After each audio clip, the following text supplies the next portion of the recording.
Hello everybody, this is Lino Talos again, and I would love to show you in this video a few things. First of all, I'm going to go ahead and create a brand new template in MVC. Okay, we call it like Lino template, alrighty? And then I'm going to go ahead and create a page that is based on that specific template. And then I'm going to go ahead and create a very quick, very simple Hello World widget. We'll call it Hello World. And what I would love to show you in the code is how can I insert that specific widget on a page in a specific placeholder that is coming in from a template. So that will give you a lot of information. It will show you, for instance, how we can get a page in code, how we can get the template in code, and also how to use what we call MVC controller proxy, which is very important class that we will have to use to be able to get to insert an MVC based widget on a page or on a template. So let's go ahead and get started. Alrighty, we are now in Sitefinity 15. By the way, the code will work with Sitefinity 15, 14, or even 13 will be no problem. But I'm going to use Sitefinity 15 for this one. Let's go to Design, Page Templates. You will notice I have the 4 Bootstrap 5 templates available for me right here. And I'd like to create a brand new template. You can call it anything you want. I'm going to call it Lino Page, for instance, right there. Oh, Rage. Okay, Page. Or template. Template. Alrighty, we'll have to give it a name for the coders, for the developers to be able to get to it if they want to. We'll say Lino template. There you go. And we can change, of course, the image if we want to. That's a PNG. That's 260 by 240 pixels. But I'm not going to do that. We'll say continue. I like the pink one. It's good enough for me. And also we can base it on an existing one. It could be the default one, or it could be the one with the header and footer or the sidebars. Let's go ahead and use the third one, which has the header and footer plus the 100% client area in the middle. I'll click on this guy, and I got myself a template at this point. So the important thing that you remember, there are a lot of things involved in here. First of all, there is the Bootstrap 5 default template, and then from the database we got the 3 different placeholders in here. And then I would like to even create my own placeholder as well inside of the middle container. So let's go to the layout. And let's pick any of those. We'll say, for instance, the grid 6 and 6, and we will go ahead and put it in here. There are some things that I want you to remember, okay? I want you to remember that the placeholder I created in here, Sitefinity automatically created it with a name called grid-6+6. Of course, I can go create other grid widgets and I can give them different names. I can say, for instance, sidebar plus content, or header, or footer. I can do whatever I want, but the ones built into Sitefinity, these are their names. So you'll have to remember, if you're going to use that in the code, that this placeholder called grid-6+6. Plus also it has 2 different placeholders. There is one on the left, one on the right. So you'll also have to remember is that the enumeration of all the placeholders in grid-6+6, it will come back with 2. This first one is called column 1, that will be index 0, and the one on the right, column 2, will be index 1. It's a 0 based. So that is index 0, index 1. So always remember that because we're going to use that in the code as well. Sounds good? Let's go ahead and say publish. I'm going to leave them empty. And I'm going to go ahead and create a page at this point. And that page will use this specific template. We'll say, let's go to pages. And I'm going to say create a page. And we'll call this one the Lino page. Okay? And I'm going to say go ahead and click on that. And I'm going to use my new template, Lino template, to inherit that page from. And from that point on, hopefully I will see my 6 and 6, the column 1 and column 2. We are in pretty good shape. I'm going to leave it like that for right now. We'll publish it as is. That's fine. What I would like to do is in the column 1, I would like to create a widget. And from somewhere else, I would like to force that specific control or widget to be inserted only in the column 1 on that specific placeholder. So let's go ahead and start the surgery. All right, let's do it really fast. This is not a video about creating widgets, so I'm going to create a Hello World widget. We'll right-click somewhere in the solution or the project in here, and we'll say Add, and we'll go to Sitefinity, and we'll click on Widget, and I'm going to call this guy Hello World. Okay, we'll come in here and put the word Hello World, and we'll say OK. And the CLI will run in the back. Okay, reload all. And hopefully when I go back to my MVC in here, under controller, there is the Hello World controller. And on the model, I will have the Hello World model. And in the view, I'll have a new folder called Hello World that will have my Razor syntax file for the index. Great. And I'm going to leave, of course, the sample message that they always create. in here. But I'm going to open up the controller. I'm going to change the name a little bit. We'll remove the underscore MVC. In the hello world title, I'll put a space in between. And in here in the section name, I always like to put it in the same one. We'll say the training boss, that's the section. We'll control S and we're good. All right. And notice the only thing it will do, it will pass whatever you put in the message in the widget designer. If you type something in there and you'll say save, automatically the view itself, as you can see here in the index, will be able to show whatever you typed in the specific property, which is a public property on the controller. All right, good enough.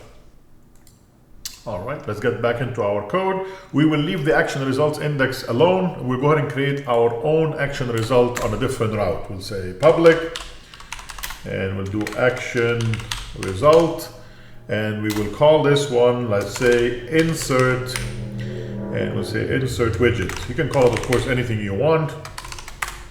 And inside of this action result, what we will do in here is just return a view. Let's say return view, and yes, we'll let the Copilot finish it up for us, and that is the name of our action result insert widget. Okay, and before we forget, of course, to make sure that will work, let's go to the views folder under the hello world folder, and we'll right click in here, and we'll say let's go ahead and add an MVC5 view page razor syntax, and it has to be called insert widget.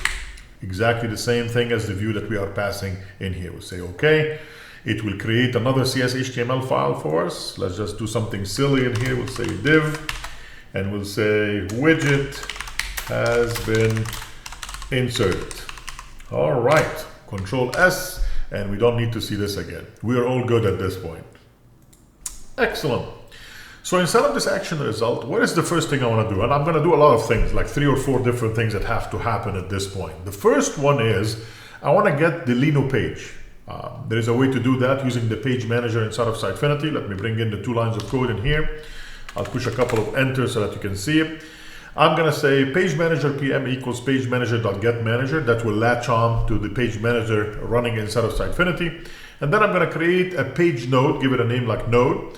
And we'll use the get page nodes with an S. Okay, there is another one without an S. You want to use the one with the S.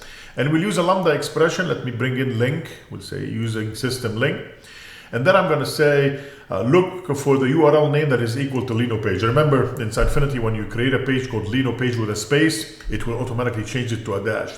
You don't have to do it based on the URL name. Okay, you can make it based on the name or the title or any other. I mean, if you come here after the N, after the dot, and we'll say control space, you will see hundreds of different properties that you can actually base this on, title and name and everything. I usually like to get to it by URL name. And I know that the Lino page will be Lino-page, and I'll get the first or default as well. Not necessary for a URL name because it will always be unique.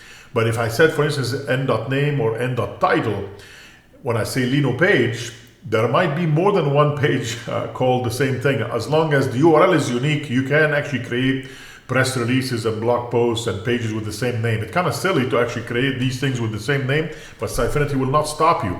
Only the URL name and the GUID have to be unique, not the titles. Just remember that for Sitefinity as well.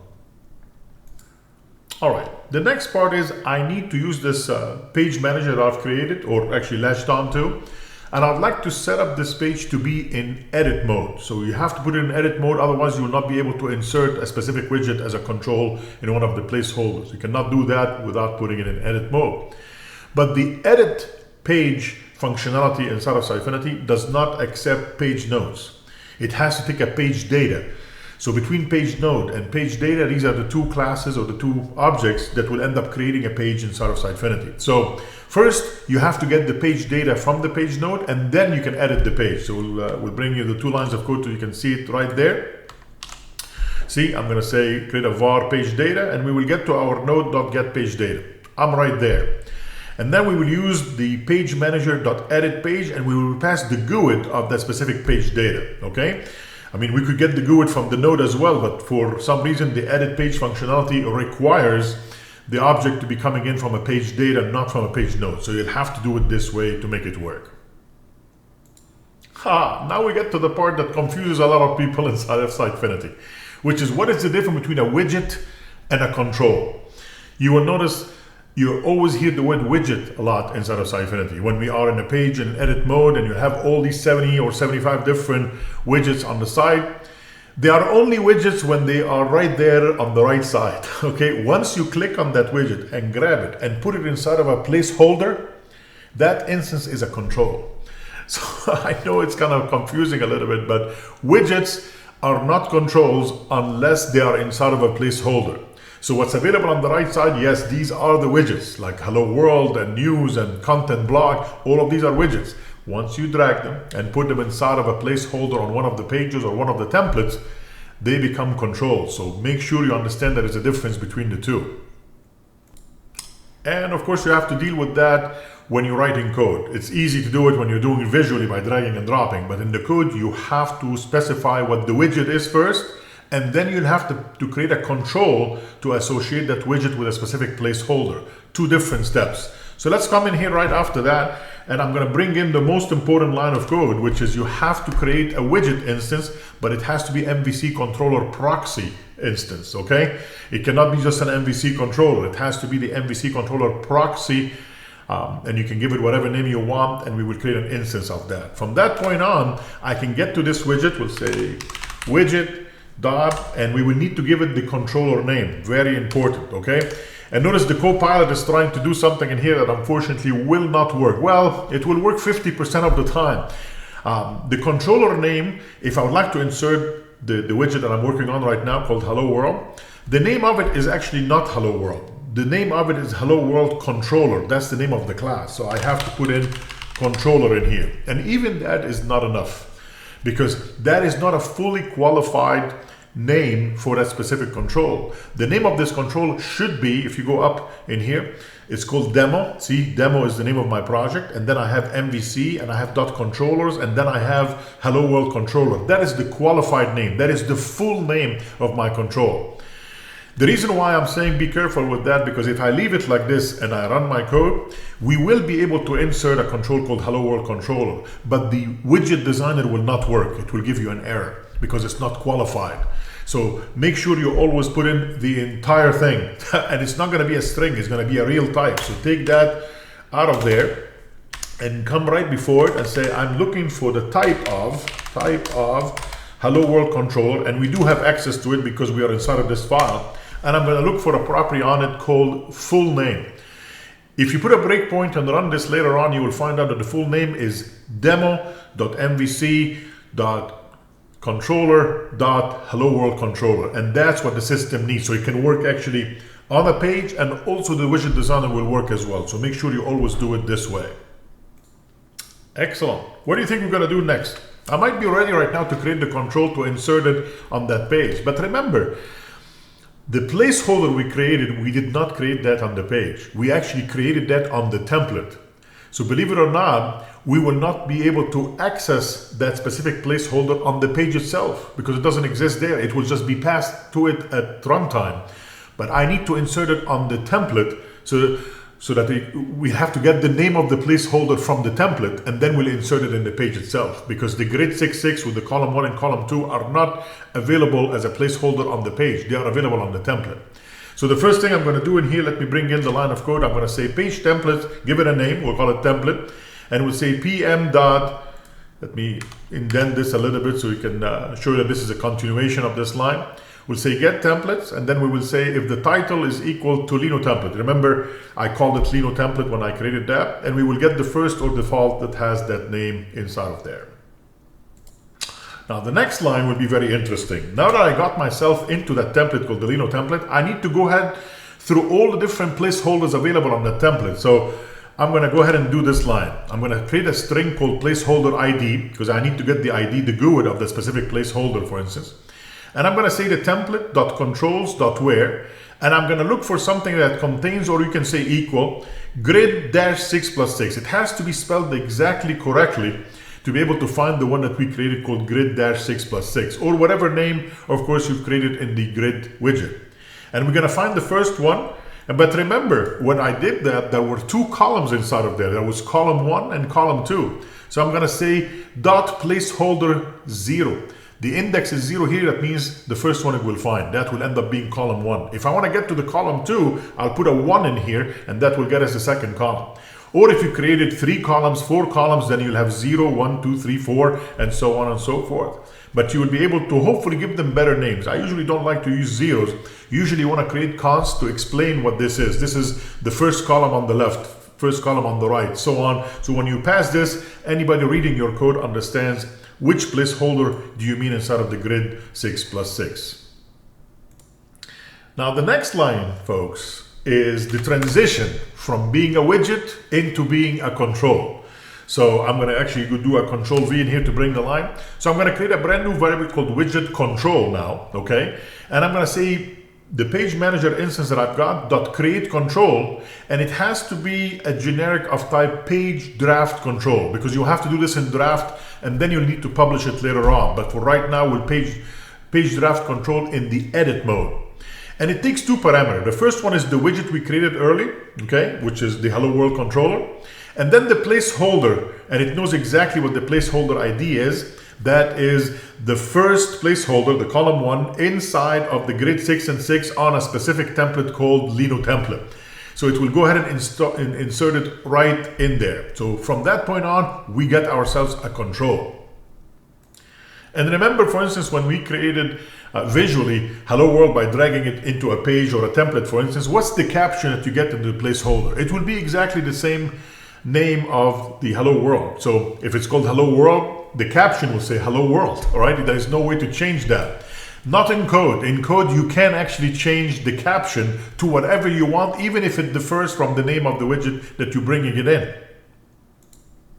How about we try that? Let's go after this, and I'm going to override the name of the caption of the widget control, and instead of calling it hello world, which is supposed to be, and where does it get that? You see it gets it from the title. The title is called hello space world. If you don't pass this line for the caption, it will just use whatever you gave it in the title during the registration. But I can actually override it. I can say the caption is way cool widget, and that will be from now on the caption.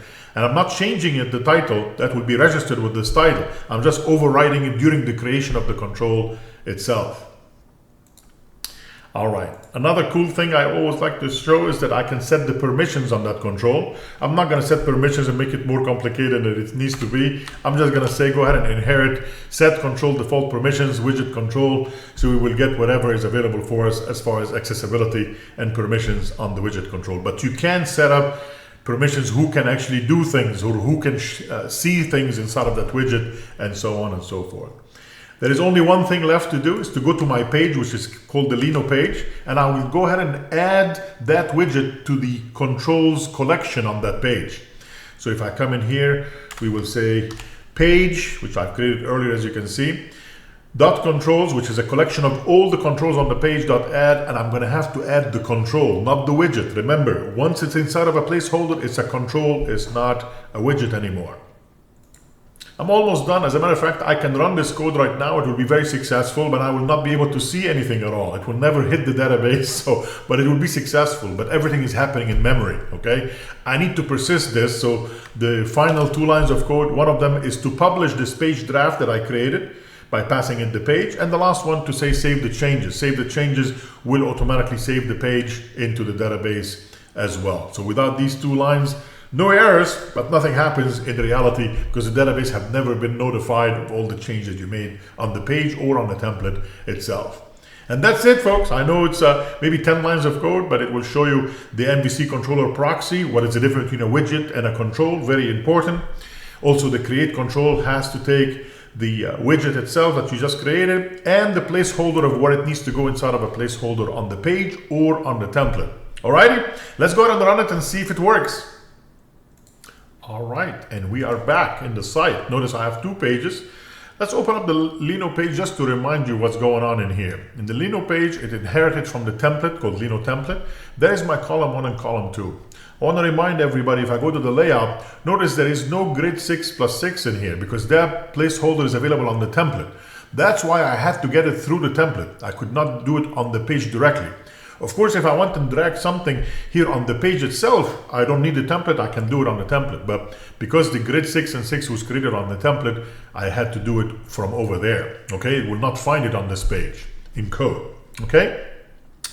So let's go ahead. I'm hoping that when I hit that specific action result, it will actually insert a hello world component right in here. Let's go ahead and give it a shot. I'm going to go backwards in here for a second, and let's go ahead and open up the home page. There is the home page, and let's bring in the hello world widget. I'm going to go here to the training boss. There is the hello world. I'm going to grab it and put it all the way to the top in here. That means if I go, for instance, click on edit there, I can put a message in here, we'll say save, it will show up in the wizard. But I'm not going to do that. That's not my interest.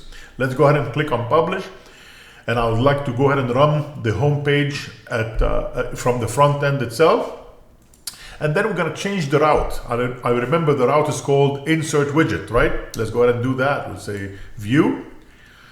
And right after the /home, I'm going to say backslash or slash, and it will say insert widget. And that will cause our action results to fire the code. Let's see if it will work. Look at that, widget has been inserted. How do I know that this actually is working? Let's go back in here. Let's open up the Lino page, and let's see if the hello world have actually been inserted. Drums rolling, please. Oh my goodness, it did work. Look at that. And it doesn't even say hello world. It says way cool widget, because I changed the caption during the creation of the control. I can still say edit. And at this point, if you get an error in here, is that because you did not use the full name of the type of the hello world controller. You just said hello world controller, and that's not enough. Everything else will work except this piece. It has to be the full name for the qualifier. Now I can come in here, we'll put whatever in here, we'll say save, and the control will work exactly like you expect it to work, and everything is going well. Hopefully that makes sense to everybody. In the next video, I'm going to do just a little bit extra. I would like to show you how do you actually create the control and set the values of the properties, like message, for instance, in code as well. Let's go ahead and do that next.